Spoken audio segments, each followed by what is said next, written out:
Hello everyone.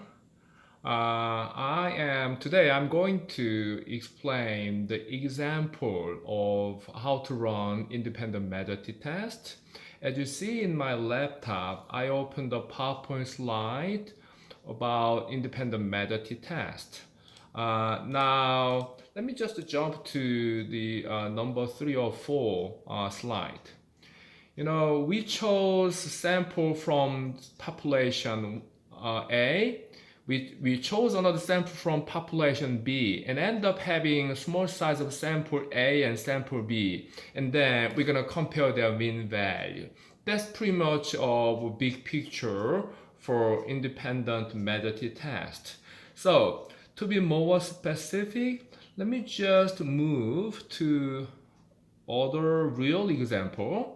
This is exercise to, I'm not going to calculate anything in this example. Rather, I am going to show you Excel example. But before doing that, you better understand how we approach to independent measure t-test.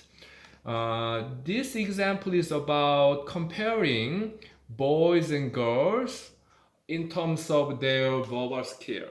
Conventional wisdom says girls are better than boys when it comes to verbal skills. Okay?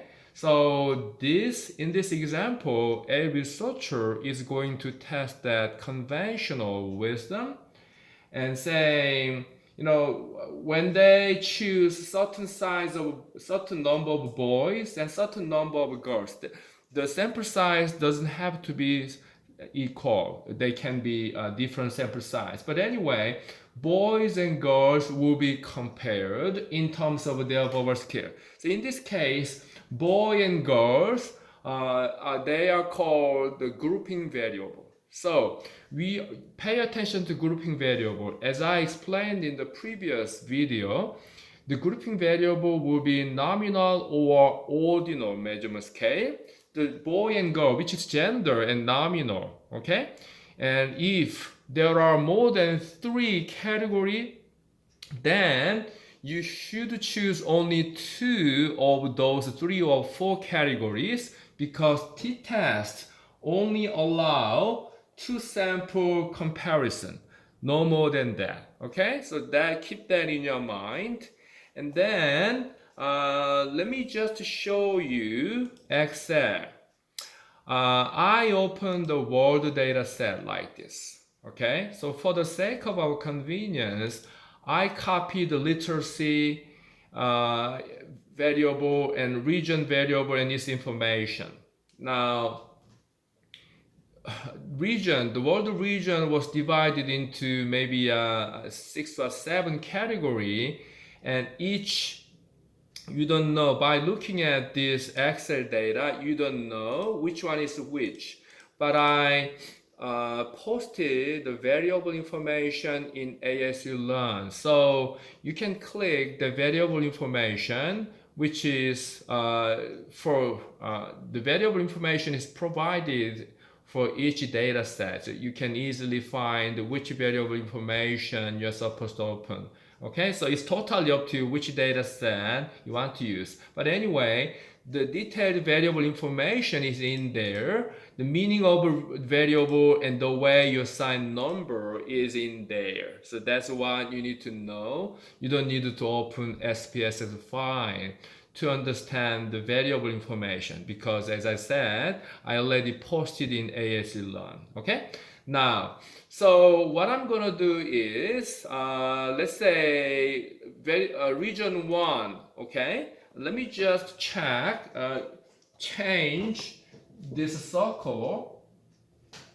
I am going to compare region 1 and region 6.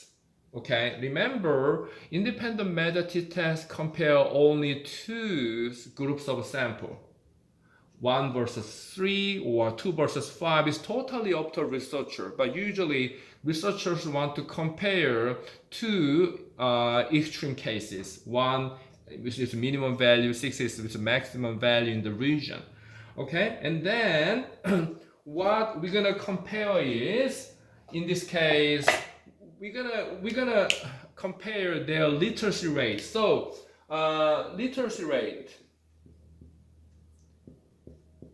So hypothesis will be there will be significant difference between region 1 and region 6 in their literacy rate. Okay, that's pretty typical format of t-test. Again, it is called relational hypothesis format. So I say there is a significant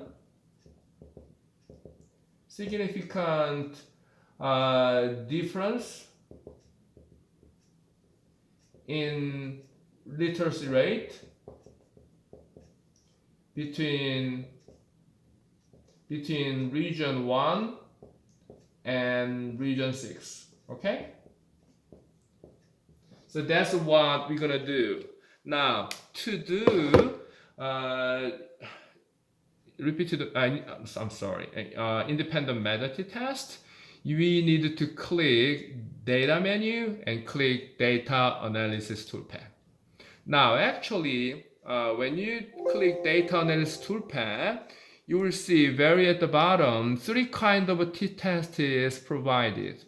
Among them, without any exception, I ask you to run 2 samples assuming equal variance. Okay, just choose this. Okay, and click OK. But actually, before doing that, you need to do the preliminary job for independent method t-test, which is, as I said, the grouping variable is, in this example, the region. Okay, the region is grouping variable, like in boy versus girls. Grouping variable was gender. In this case, grouping variable region, this region will be compared in terms of their literacy rate. That's what we're gonna do. So to do that, we needed to sort this variable and data in terms of grouping variable, which is region. So how can you do that? Choose these 2 columns and click data. Let me see, where is it? Okay, click data and then click sort. So we need to sort this data set in terms of grouping variable, which is region, and I chose column A, column B, and so I am supposed to check my data has headers. Okay, and then sort by what? Grouping variable, which is region. Okay, and then click OK. When you do that, region variable, the whole data set is sorted based on region variable. So region variable 1, 1, 1, 1, and then 2, 2, 2, 2, and 3, 3, 3. You will see that. Now, the reason we needed to sort the whole data this way is we're gonna compare region 1 and region 6 in terms of their literacy rate. What that means is when you click data analysis toolpath, you are supposed to designate input range for variable input range, and at the time you needed to choose literacy rate that correspond to region 1 and move down further and choose literacy rate that correspond to region 6. Okay, so let me just move ahead, click data analysis toolpath and choose t-test 2 sample assuming equal variance. Let me click OK. When you click OK, you need to designate variable 1 range here, variable 2 range there. So as I said, what you need to choose is not region information but literacy rate. Eventually you're going to compare literacy rate between region 1 and region 6, right?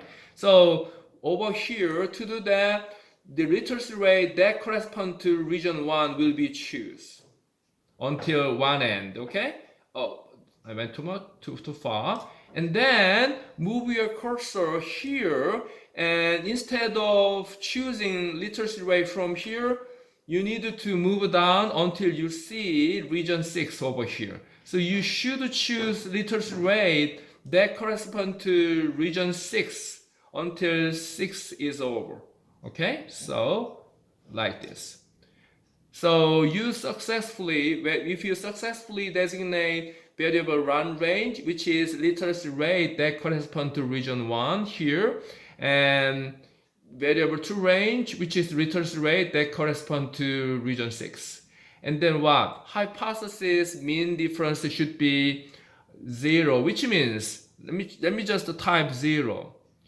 In most cases, you are supposed to enter 0 here because this hypothesized mean difference is based on null hypothesis. Null hypothesis means we assume that there's no difference whatever we compare. Okay? So in this case, according to the null hypothesis, their literacy rate is not different from each other between region 1 and region 6, which means 0. So in most cases, whatever you hypothesize, you are supposed to enter 0 here. Now, you don't need to check label over here because you just chose a literacy rate that corresponds to 1 and that corresponds to 6. So you don't need to check labels here. Alpha 5% is a default. You don't need to change that. Output option, new worksheet apply. Don't need to change that. Let me click OK. When you click OK, your t-test result is appearing in the new worksheet apply. Let me just adjust the width of column A. Okay.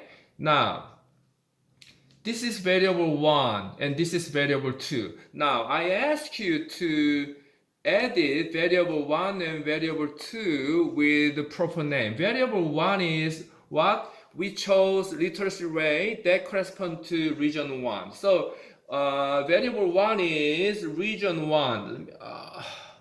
Okay, it should be region 1. Okay, let me just stop there. And then this will be region 6. Region 6. Okay. Now, so we understand that this is region 1's literacy rate. This is region 6 literacy rate. What you need to look at is this one. Okay, now this is p-value two-tailed. That means p-value as a two-tailed hypothesis testing. As I explained in the previous video last week, I said in most cases researchers are supposed to run their hypothesis as a two-tailed hypothesis because it is more conservative and robust. So without any exception, you need to read p-value beside p two-tailed. Now this means what? 1.41 e minus 0.5. That means what? 1 point. Let me just erase some of this. Okay? 1.41 times e minus 0.5, which means 1 over 10 to the fifth. Okay? So this is what? 1.41 over 10 to the fifth. It is very small value, almost 0. Okay? So p-value is almost 0. So whenever your p-value in two-tailed hypothesis testing is small 5% or lower. Let me just repeat that. 5% or lower p-value, without any exception, you should reject null hypothesis, which means your original hypothesis is supported. Okay? Let me repeat that. When you find the p-value is 5% or lower, you should reject null hypothesis, which means your original hypothesis is supported. In this example, original hypothesis was there is a significant difference between region 1 and region 6 in their literacy rate. So your hypothesis is now supported. That's the conclusion. Okay? Yeah, this is what you're supposed to do. I am going in the other video, I'm going to give you another example to help you develop your hypothesis. But I better stop here now. See you next time. Bye bye.